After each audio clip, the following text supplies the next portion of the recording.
24-এর মানবতা বিরোধী অপরাধের মামলার রাজসাক্ষী চৌধুরী আব্দুল্লাল মামুনকে শর্ত সাপেক্ষে ক্ষমা করে দেওয়া হতে পারে। শর্ত অনুযায়ী তাকে তার নিজের এবং তার সঙ্গীদের অপরাধের বিষয়ে পূর্ণাঙ্গ ও সত্য তথ্য আন্তর্জাতিক অপরাধ ট্রাইব্যুনাল 1-এ তুলে ধরতে হবে। বিচারপতি গোলাম মুর্তজা মজুমদারের নেতৃত্বে 3 সদস্যের আন্তর্জাতিক অপরাধ ট্রাইব্যুনাল 1 গত 10ই জুলাই বৃহস্পতিবার এই আদেশ দিয়েছেন। ট্রাইব্যুনালের এই আদেশের লিখিত অনুলিপি আজ শনিবার প্রকাশ করা হয়।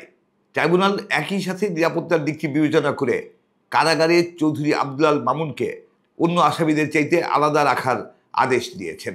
24-এর ছাত্রগণ অভ্যুত্থানের সময় সংঘটিত নারকীয় হত্যাযজ্ঞের ঘটনায় আন্তর্জাতিক অপরাধ ট্রাইব্যুনাল 1 গত বৃহস্পতিবার ক্ষমতাচ্যুত পলাতক প্রধানমন্ত্রী শেখ হাসিনা সহ 3 জনের বিরুদ্ধে মানবতা বিরোধী অপরাধের আনুষ্ঠানিক অভিযোগ গঠন করেন।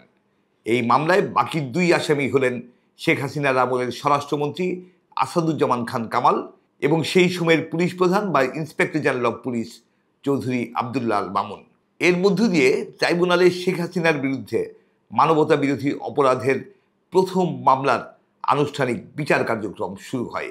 ট্রাইব্যুনালে আগামী 3রা আগস্ট রাষ্ট্রপক্ষ তার আনুষ্ঠানিক সূচনা বক্তব্য উপস্থাপন করবেন এবং পরদিন 4 আগস্ট রাষ্ট্রপক্ষের সাক্ষ্য গ্রহণ করা হবে। সেদিন শুনানিকালে 3 আসামির মধ্যে শেখ হাসিনা ও আসাদুজ্জামান খান কামাল পলাতক ছিলেন, আর চৌধুরী আব্দুল্লাল মামুনের উপস্থিতিতেই এই মামলার অভিযোগ গঠন করা হয়। অভিযোগ গঠনের পর অন্যতম অভিযুক্ত চৌধুরী আব্দুল্লাল মামুনকে এই অভিযোগের ব্যাখ্যা পড়ে শোনান চিফ প্রসিকিউটর মোহাম্মদ তাজুল ইসলাম। তিনি জিজ্ঞেস করেন যে তার বিরুদ্ধে যে অভিযোগ আনা হয়েছে সেটি তিনি স্বীকার করেন কিনা। ছাত্রগণ অভ্যুত্থানের সময়ের inspector general of police Chowdhury Abdullah Al Mamun তার দোষ স্বীকার করেন। তিনি দায় স্বীকার করে নিয়ে আদালতে বলেন যে তার এবং তাদের বিরুদ্ধে যেসব অভিযোগ আনা হয়েছে সেগুলো সত্য। তিনি ট্রাইব্যুনালে পূর্ণাঙ্গ সত্য তথ্য তুলে ধরার মাধ্যমে বিচার কার্যক্রমে সহযোগিতা করার ইচ্ছা প্রকাশ করেন।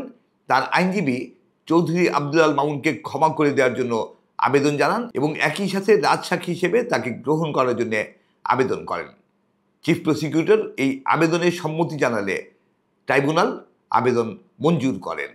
ট্রাইব্যুনালের আদেশ অনুযায়ী এই মামলার বিচার কার্যক্রম চলাকালে চৌধুরী আব্দুল্লাল মামুন কারাগারে থাকবেন।